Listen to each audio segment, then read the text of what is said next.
All right, everybody, welcome into another Auburn live show. Appreciate everybody joining us on this Friday morning. We normally do the Modcast on Saturdays, but because of the early kick time between Auburn and Arkansas, we thought we'd get it in a day early, so you'd have time to listen to our thoughts on Auburn and Arkansas as Auburn gets prepared for number 17 Arkansas. Appreciate everybody joining us. I'm Justin from AuburnLive.com, and with me, as always, on the Modcast, partners in crime, Jeffrey Lee and Cole Pinkston. What's up, guys? How about you, Hope? How about Making it. Man, busy week for recruiting. Busy week. Oh, yeah. That weekend kind of carried over. A lot of things going on. Y'all been getting after it. Yep. There's a little bit of momentum building right now with Auburn recruiting, and that they needed it. It's coming at the right time.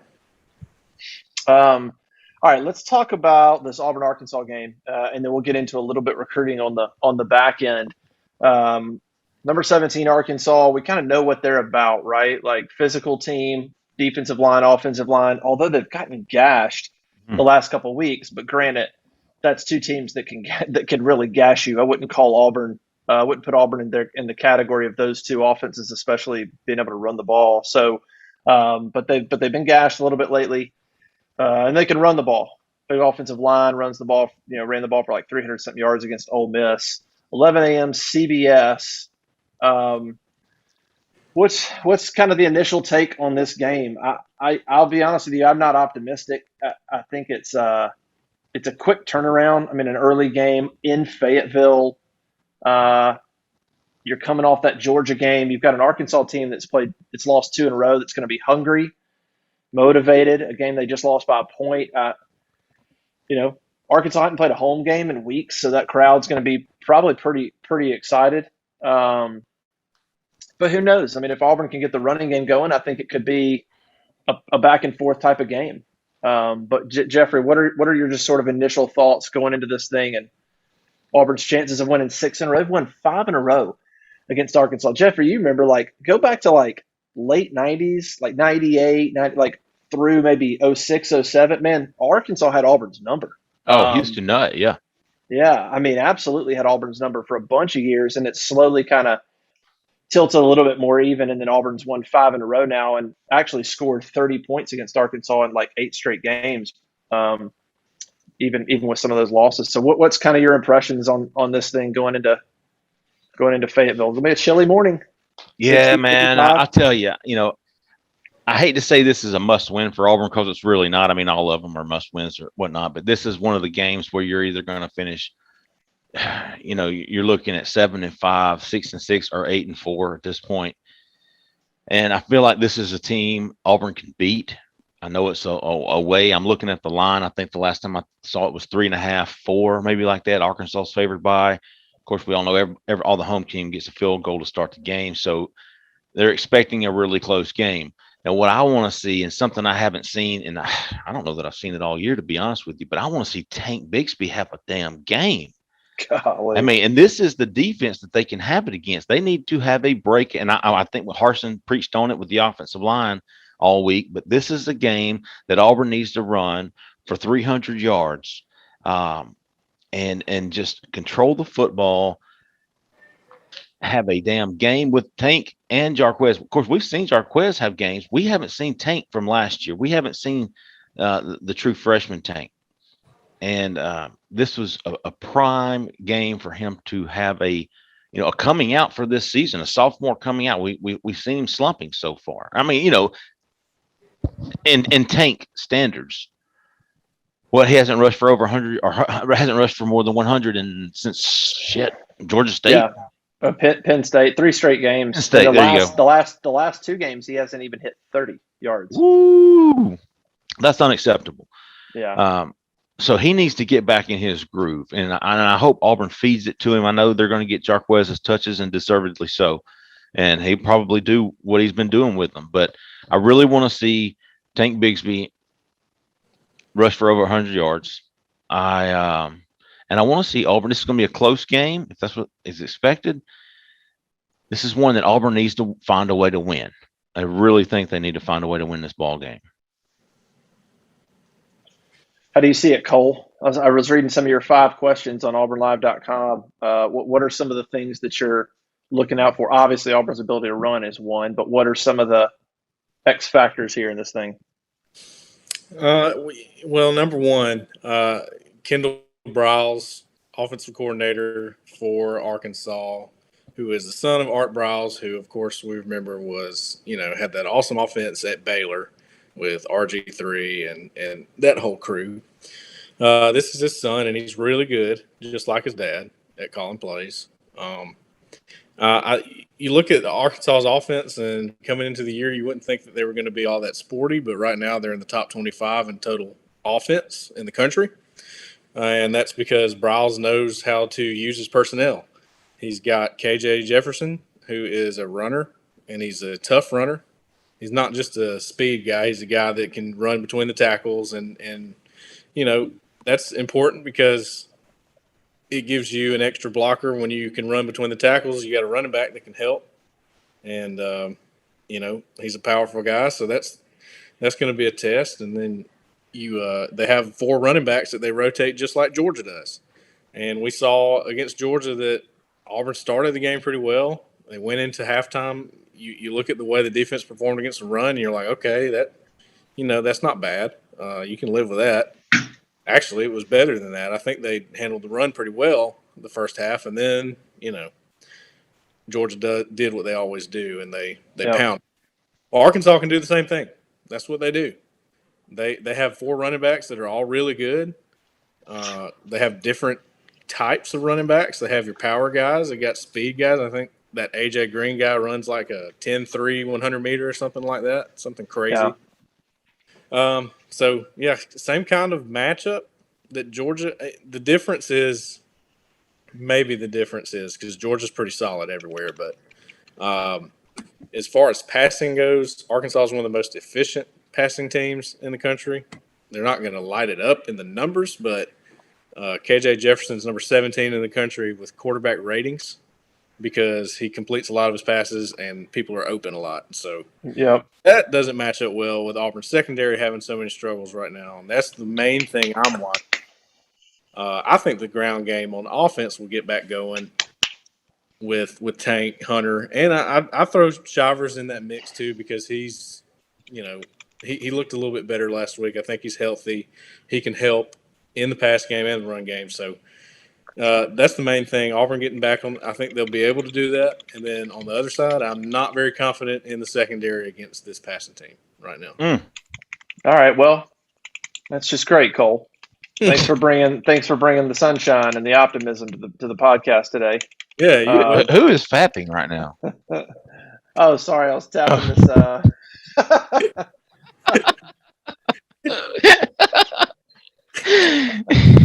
That's crazy you picked that up. I was doing that. Yeah, that's what it was, Justin. Yeah. That's when you go, huh? I was making you nervous, huh? Oh, me. I'm sitting here thinking, what the hell? So here, Cole, I agree with you. Here's what I'm hoping is the difference, is that Georgia's defense and Arkansas's defense are 2 different animals. And so I think for Auburn, what you hope is, Arkansas is going to run the ball and going to go play action, similar to what Georgia did. And you're right. If you look at Arkansas's passing numbers, the bigger the play, the more they have. Like I think they're top 15 in the country in 40+ yard passes, and then it kind of goes down 30+ down to 10+. They're way down. So when they take their shot, they take their shot, and that is definitely. If I'm Auburn, I mean, if they're watching the tape and look at some of the plays that Auburn's given up, you're concerned about that. And Arkansas is going to get their rushing yards. Ricochet, was it Rocket Sanders? Yeah, he's good. Good player. I think for Auburn, it's okay. You're not playing Georgia's defense, so hopefully you can keep your defense off. And that's what killed them against Georgia. Georgia just they shut down the other team so quickly that Georgia just runs the ball, and just eventually that defense is going to be on the field so long because their offense is just not going to do much. And it's just hard to that's what makes Georgia such a tough opponent this year. But I'm hoping that Auburn can have more success on offense consistently and keep their defense off the field a little bit more so that they can sustain some kind of rush defense into the third and fourth quarter. You're going to give up some yards, but just don't start getting gashed where you're giving up 7 or 8 play drives of nothing but runs, and it just builds up. They need to make it where those runs don't build up and stack up on that defense, and then in the fourth quarter they're just getting trounced. The offense has got to be consistent. I really could see this as a back and forth game if Auburn will play up to their capability on offense. I was trying to look back at recent games, and it I don't know that it's going to be this high scoring, but honestly, the last time Auburn lost this game was in Fayetteville. If you remember, it was an overtime 54-46 in 2015. It was kind of a crazy back and forth game. I think it went into probably a couple of overtimes, if I remember right, but I don't think it'll be that high scoring, but I could see it being 38-34. I mean, I could, if both offenses kind of get going and big plays happen. You got to figure Arkansas is looking at the tape going, we're going over the top. There's no doubt about that. 100%. So I could see it being a back and forth game. For Auburn, though, it's catch the ball. Catch the ball. And I think my gut is that they will get that fixed. My gut is that they will focus and that they're going to have a couple games. Maybe it's this one or maybe it's A&M. Like one of these games, maybe it's Ole Miss. One of these games, I think they're going to come out and they're like not going to drop a pass. I don't think they're going to keep dropping 6 or 7 balls a game. I mean, that just seems highly unlikely. You would think. Yeah, you would think. Justin, that's part of my recipe for victory, man. If Auburn doesn't turn the football over and Auburn doesn't have any drops, catch the freaking ball. Yeah. Like both losses this year, we've walked away from the game going, man, what would have happened if they hadn't dropped any balls like the typical college SEC top tier program would do? Like, what happens if they don't have those drops? What happens if they don't do that at Penn State? What happens if they don't do that versus Georgia? Not saying it would have been the difference in the game, but damn, it would have been a different game. Yep. Don't turn the ball over. Catch the freaking ball. Score 30 at Arkansas. And I think if you do both of those things, if you don't turn the ball over and you catch the freaking ball, and I talked about Tank having the game and Jarquez continuing doing what he does, score 30 points at Arkansas, I really feel like you walk out of there a winner. And guess what? You still control your own destiny. Yeah, that's the thing. That's what worries me a little bit for Auburn's sake is that they do control their own destiny. Arkansas has 2 losses in the SEC. They'll be in front of their home crowd, maybe a little more loose. More pressures on Auburn to try to keep that streak going. So, with having so many drops and things, adding pressure doesn't really help that, and that's what worries me. But yeah, I mean, I'm with you, Justin. I think that it's just a focus thing, and that could change from week to week. I mean, it's not so much a talent thing. I put it that way. I mean, they catch balls at practice. We've heard that. It can't be. I mean, it's catching a football. My God. I mean, if you can't catch a football and you're an Auburn playing receiver, it's just a focus thing. Plain and simple. When I read Shiver's quote yesterday or earlier this week, I can't remember when it came out, but it was, he was talking about the lack of focus. Well, my question is, why do you have a lack of focus? Like, why are you not focused? You have one freaking job when that ball's coming to you. What are you focused on? Oh, we got to have more focus. Well, why aren't you? Getting hit. Why hasn't there been more focus? I don't understand that. To me, his answer was an open door to another follow-up, which would have been, well, why aren't you focused? Well, we've got this and that. Well, we need that. That's to me is the issue for me. I have a theory about that just from watching it, and I could be wrong, but to me, it looks like they're still not comfortable with the new scheme. I mean, they're all right. Some of the guys. It looks like some of the guys are running wrong routes, and I'm not in the play call. I'm not wearing a headset. I don't know what they're calling, so I can't sit here and say that they're doing it wrong. But there are times when the spacing looks weird. You got guys that are still looking at the sideline when the ball snapped. Just little things like that they're just not locked in with things. And if they're thinking too much, then they're not focused. I like it's certainly possible. That to me makes sense, Cole. They're still in their head. They're still wondering if I'm 4 or 5 yards deep. Should I, is my route cutting off or what? And then, oh shit, off my head. So yeah, I could understand that. Now you would hope that wouldn't be the case after 9 months in the program. Yeah. You've had all these cupcake games to kind of get used to this new system. But yes, I'll give them that. And listen, I didn't expect perfection, but when it comes to catching the football, that's stuff that you learn in flag football when you're 6. Right.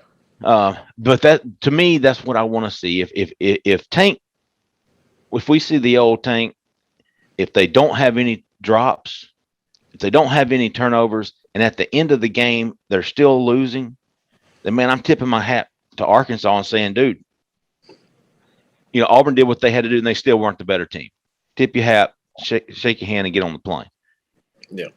Yeah, it'd be nice to walk away from, like you said, Jeffrey. It'd be nice to walk away. It'd be nice, but it'd be certainly a change of pace to walk away from a loss and go, well, I don't know what more Auburn could have done. I mean, they played pretty well. They dropped passes. This time we can't point to, a bunch of what ifs.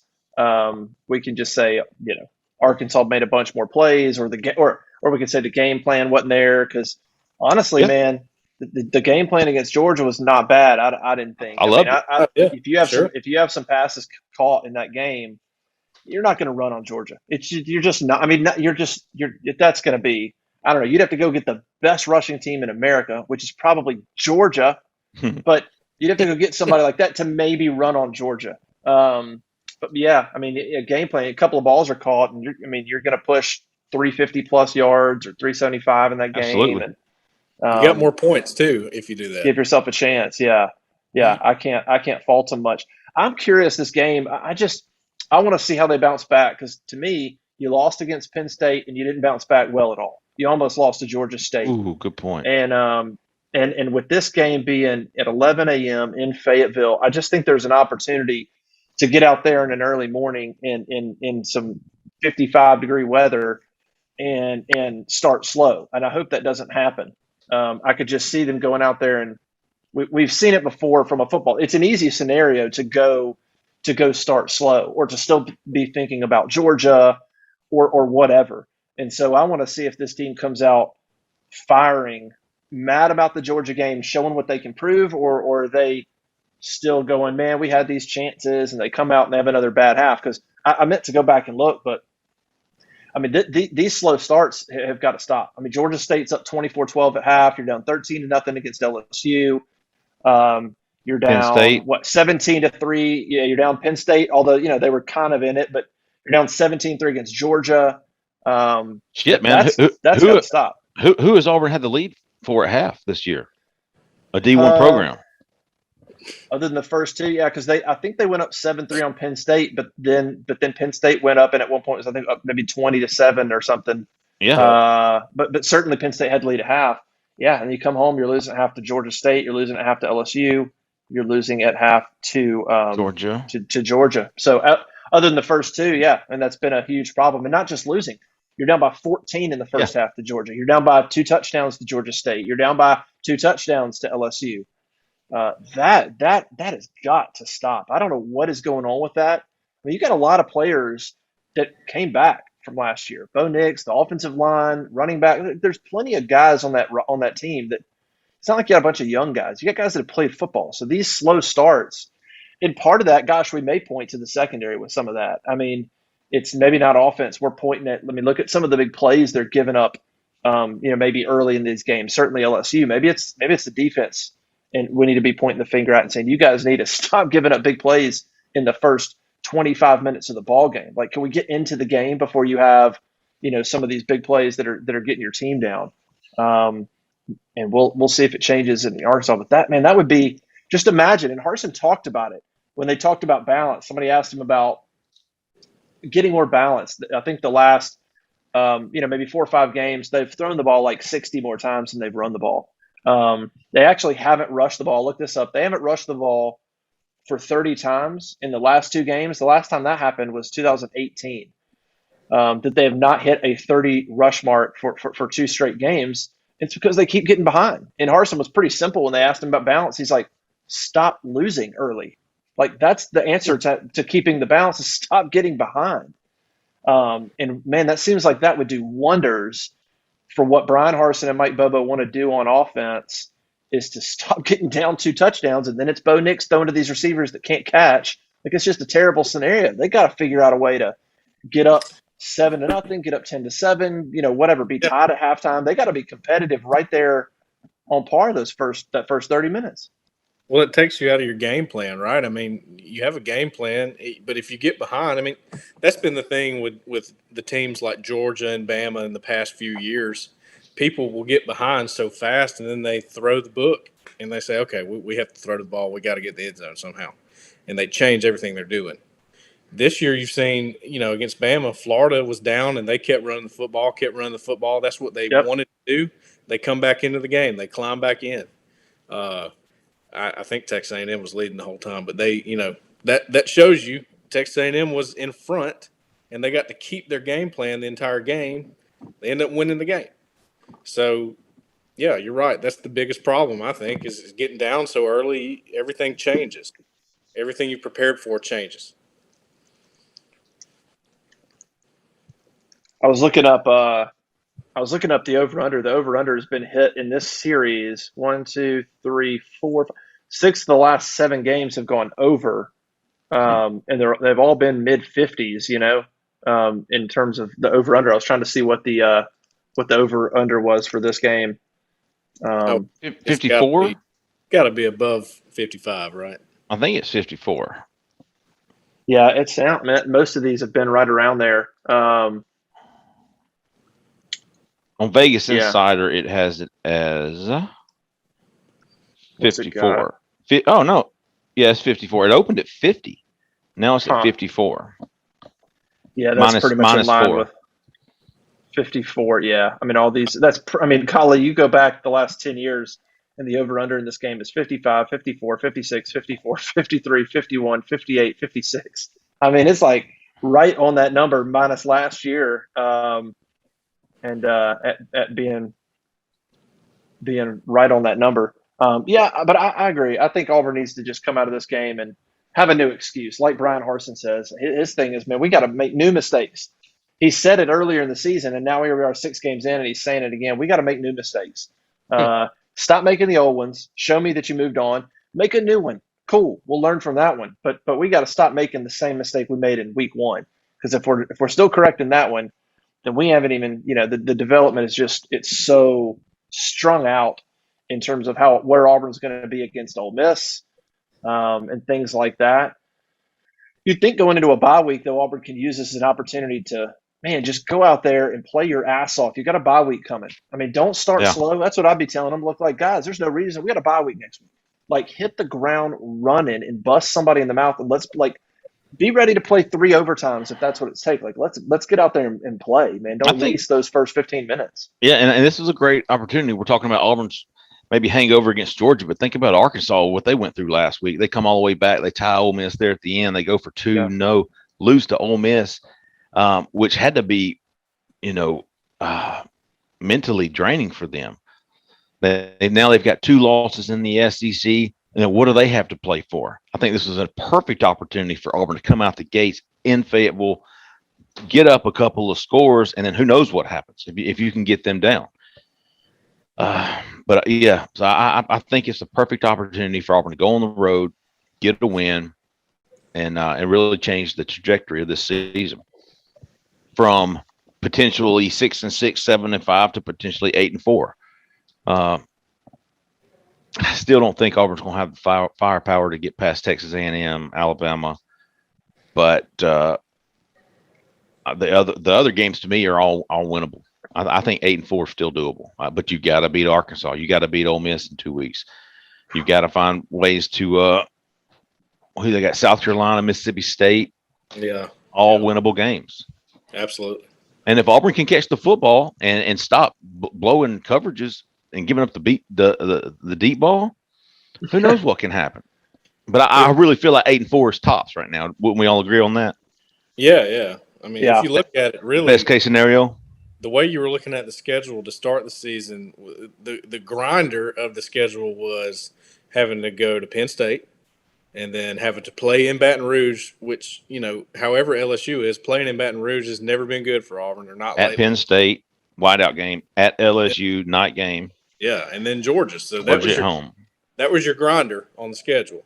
So now, I mean, it's still going to be hard. Don't get me wrong. It's always hard in the SEC, but it is set up better right now than it was to start with. Of course, you didn't make it through the grinder very well. You lost 2 of those. But Can you stop saying grinder? Yes. Grinder. Can we pick a different That's word? Cole's favorite app. Yeah. What's the I'm already better going word? through my head tomorrow. I'm gonna tweet this out and be like the Modcast. I'm gonna say, the headlines of what we talk about is Auburn, Arkansas, Cole and Grinder. Yeah. Well, just make sure you say it 3 times if you tweet it out, because that would do it justice. So Clipping that, yeah, it's gonna be a clip. Grinder. Yeah, just that 3 times.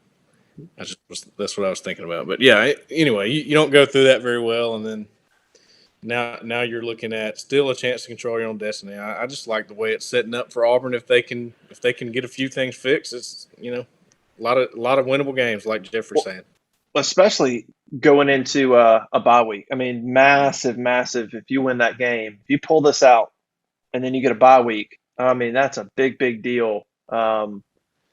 To go into that bye week, then you got 2 weeks to prepare for Ole Miss, which is obviously a super high-powered offense, and I think that's going to be a very entertaining game in Jordan-Hare. That's going to be a wild one, I feel like. And then you got Mississippi State at home, you got South Carolina on the road. Of course, you were better than South Carolina last year. That didn't matter.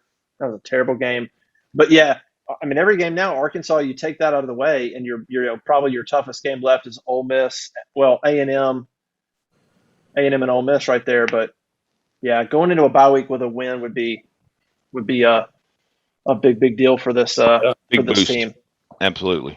Huge. So I'm thinking, gosh, I think it could go either way. I mean, I think Auburn absolutely is capable of winning this game. 31-27. I mean, it could go higher. It could be 35-31. But Arkansas's defense. The thing that's holding me back is Arkansas's defense is a good unit. They just gotten gashed the last 2 weeks playing Georgia, where the offense did nothing, and so their defense did what every defense did, just succumb to Georgia. And then Ole Miss is Ole Miss, running up and down the field, and so I'm not sure. I'm not sure if Arkansas's got issues there, or if they just play 2 good offenses. And I mean, if I'm Arkansas, I'm watching the film. I'm going, all right, well, we're loading up the box, and we're going to make these wideouts catch everything. Yeah. Good luck.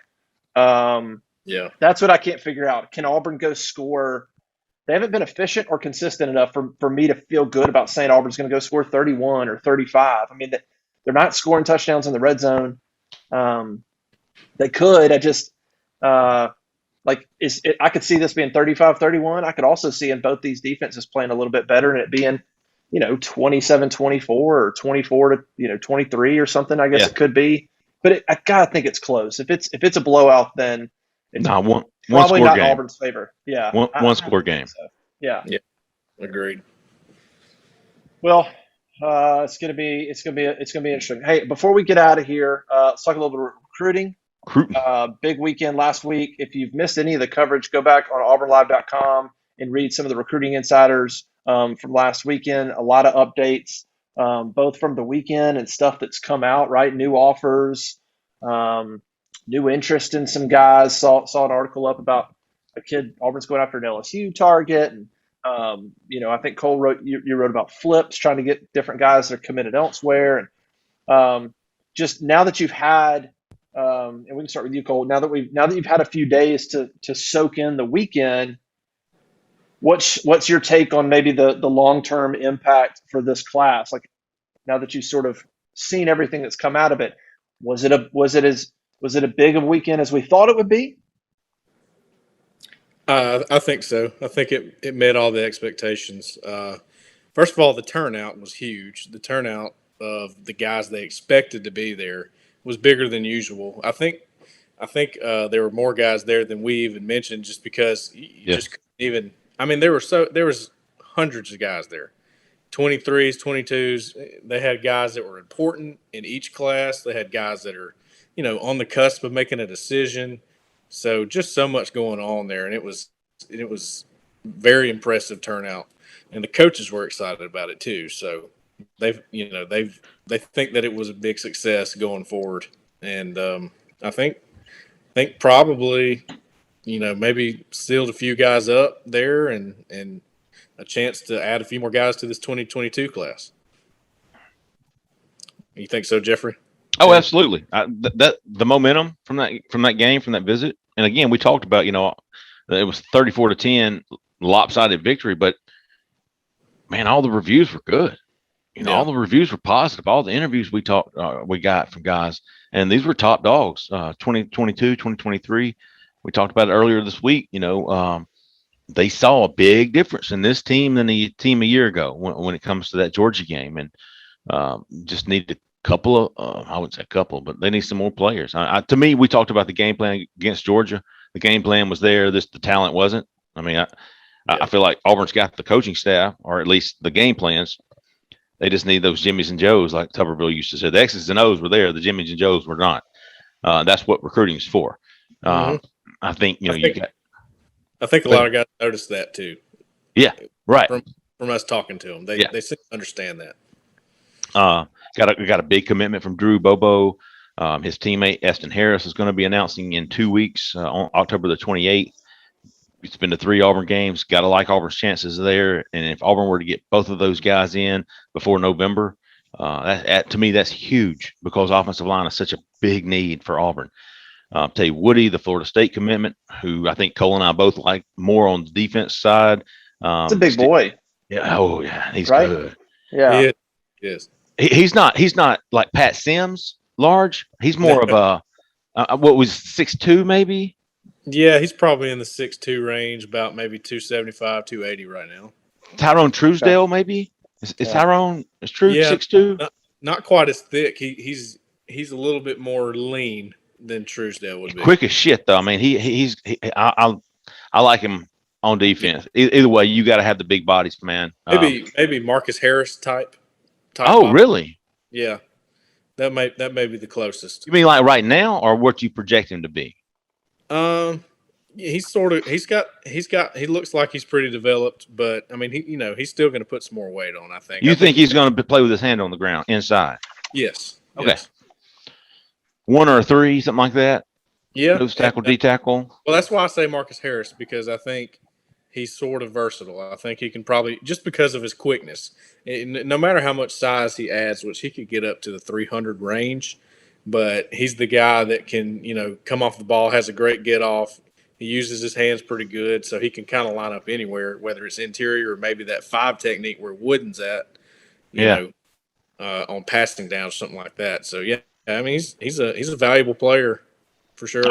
And Auburn, I think he's been to 3 games now. Obviously, Florida State's having a tumultuous season, although they did go to North Carolina and get a win last week. But I think but I think Auburn is. I think Cole and I both have written this. We would be surprised if he didn't sign with Auburn at this point. You get 3 of those guys, local linemen, committed, all within a 25-mile range of here. Big time, something that Malzahn and them struggle to do. So that would be big, getting those 3 guys. And you've got Curtis Perry from Pike Road. What's about 45 minutes up the road, Cole, towards up your way. Came to Auburn last weekend. I think was insistent on coming, was he not, Cole? He was. Yeah, he was wanting to get there for a game, and I think they set that one up some time in advance, and he saw it through.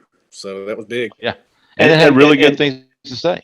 Well, no, real quick. At the time of us recording, just so people understand, Curtis Perry has not released his top 5. He will have released his top 5 by the time you're listening to this.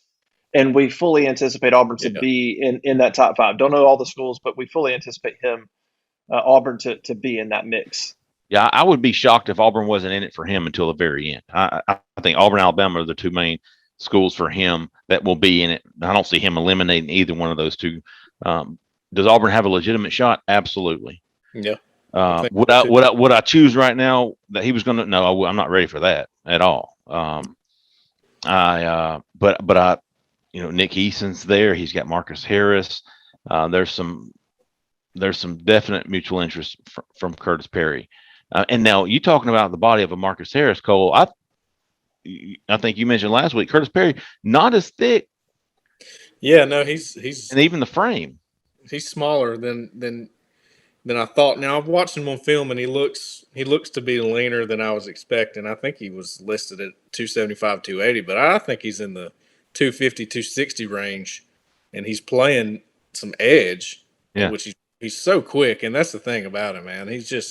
That's what sets him apart. And I talked about Woody's quickness, but I'd give Perry the edge on that, no pun intended, with the quickness. He's just so quick off the ball. I mean, he's beating the tackle every time, and they're playing against pretty good competition there at Pike Road 5A football. So, and he came from Park Crossing, which was a 6A school too. So he's seen good competition. I've always been impressed with him the way he plays, and then they'll throw him in at nose guard too, and he's a terror there. So, yeah, just a great player. Hey, I got a question. Yeah. Who do y'all see as Auburn's best recruiter right now on staff? Jeff Schmedding. I think Jeff Schmedding is just from what I've heard. If you walked up to people on the street and said, Jeff Schmedding coaches at Auburn, they'd be like, huh? Who? No, yeah. They wouldn't even – they wouldn't know a thing about him. I'm going to throw you a curveball. Brian Harsin. Yes, that's a good one. I agree. Even with everybody saying he's too businesslike, he's too serious. They need to loosen up. Dude, y'all still hearing that? Trust me, the right recruits like that approach. I promise you that. If you don't think Saban is the business approach guy, then that's right. So can I play devil's advocate with that? Yes, Sure. You're right. The only problem is Saban can go, hey, our players are making about $1 billion in contracts right now in the NFL. So Auburn needs that. Like you can be serious, but I guess be you. Don't be anything you're not. And so that's the most important thing. But Auburn needs just Saban was getting those 5 stars back when they were losing to Louisiana Monroe on homecoming. Yeah, his first year. That's true. That's true. See, Brian Harsin, he's not a fraud. Like he's not putting on this front like I'm Nick Saban. That's just who he is, man. And I think that was a big draw of what Alan Green saw in him. And I think that's what a lot of these top recruits, dude, Harsin is just as involved. I wouldn't say just as involved, but he's very involved with the recruitments of Darius Clemens and Curtis Perry and these guys. Everybody I talked to, last year with the previous staff, it was, T. Will's my guy. I talked to him all the time. I talked to Kevin Steele too. And then, I talked to Gus Malzahn when I go on visits or whatever. No, man, they're talking to the defensive coordinator. They're talking to their position coach, and they always mention Brian Harsin. He is absolutely actively involved, and that makes a big deal to these kids. And, so to me, big picture wise, I think he's hitting these guys, whether it's him or not, whatever, but it's coming from his phone and whatnot. Yeah. Right. And it means a lot. And I would really say right now the MVP is him. I think I told our national desk that guy last week was he's been more active than any head coach I can remember. Is that because of? I'm just throwing it. How much of that is him being brand new? Like, is he? Yeah. I guess we'll never know. I guess we will know as this goes on. But I'm wondering, like, if he's looking at this, going, well, I'm going to be here, but my staff could evolve over the next year or two until I get exactly what I want. And should I make sure and be really, really involved until I look across and I've got the because. I mean, look, let's not pile on to Cornelius Williams, but he wasn't the first choice. And, are there other hires that he made that he thought worked for now, but maybe, you know what I'm saying? Like, is he more involved because of that? And maybe when he gets his staff and a program in place in 3 years, is he less hands-on? We won't know until then. I'm just curious. It's just a thought. I don't know. On the flip side of that, I don't know if it's more about, hey, my guys might not be here, but I will be. I think it's more of these kids don't know who the hell I am. Yeah. Let me build these relationships with these kids because they don't know who I am. I'm coming from Bumble, Idaho. So, let me have a relationship. Let me introduce myself to these kids and get in more FaceTime and more communications with them than saying, Cuz might not be here next year. Yeah, that's fair. That makes sense. Yeah, I think he just does a good job of selling his vision because even let's just say with fans right now, okay, how is he handling fans? Well, a good bit of the fans, some people are always going to be the same, but a lot of them are going, man, I can't wait until he gets his players in here into his system. I can't wait to see what happens when he does that. They're seeing good things. A lot of people on our board see it that way. So on the recruiting side of things, I think they just see him as a genuine guy. He's selling his program, and they think that he's gonna get it to that place, and he has the record to prove it where he's been before. So, I think that's something that they see, and families of the recruits like it too. So, just a genuine, straightforward guy. He's not gonna say anything that's not true. It doesn't seem like. And to play the other side of that, to take the side of Harsin is when the criticism is he's too serious and they need to loosen up, because we've all heard that so far. Yeah. I would say, one, be who you are, and two, in this day and age of TikTok and Snapchat and Twitter and like every marketing and creative way you can possibly imagine to recruit a kid is happening. Maybe it's a change of pace for a guy to just be like, hey, we love football here. I love football. And that's going to be the most important thing. And we're going to develop you. And there's no games here. You're not coming into like, we're not putting on a show here. You're going to come in and we're going to talk ball. We're about ball. That's what we're, so maybe it's one of those things that comes full circle, right? Like everything goes so far one way that maybe then the guy that's just really serious, maybe he becomes the guy that's different in this scenario. True, yeah. Well, don't forget the key word that he uses a lot is fit, right? He's very, very worried about fit, and he preaches fit to the guys he's recruiting. You fit here at Auburn. You fit here with what we're doing. It's not just, hey, you're really good at catching the football. You're really fast. Yeah. I like that. And I want to know what that is. I want to know what that fit is, because when you were talking about him getting his players in, like, that's not a talent. Auburn's got talented kids. I mean, they're not. Maybe they're not 5 stars, but there's good players at Auburn. Like Kobe Hudson's a talented kid. And I want to know more about the fit, because to me it's maybe it's mental, but maybe it's what kind of program do you come from? I don't know. I just think there's things he's going to demand of his team and players that's the fit. And I don't know how you predict that. I don't know how you like recruit that exactly, get that guy in. I guess maybe you talk to their coaches, but I see that. Like, I see Auburn with some good players, but I see them just when he talks about we need to, the process, it's like, here's how we're going to do things. And you're going to be good every day. You're going to be on time. You're going to watch film. You're going to do what you're supposed to do every single day. And that's what they're not doing. So I would love to have 30 minutes with Brian Harsin and talk to him about, and be like, I know we all want talent. Like, how do you figure out the kind of guy that's going to fit with how you are? Because that dude's not messing around. And No, I think it's the little things, honestly. Guys who handle the little things well. That seems to be what he likes the most.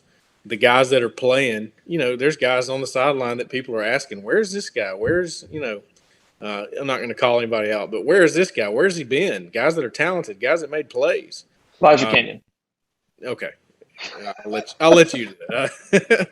That's one, yeah. So why is he not playing? Well, maybe he doesn't do the little things right. I'm just speculating. I'm not saying he doesn't. I don't know. I'm not there at practice, but put 2 and 2 together.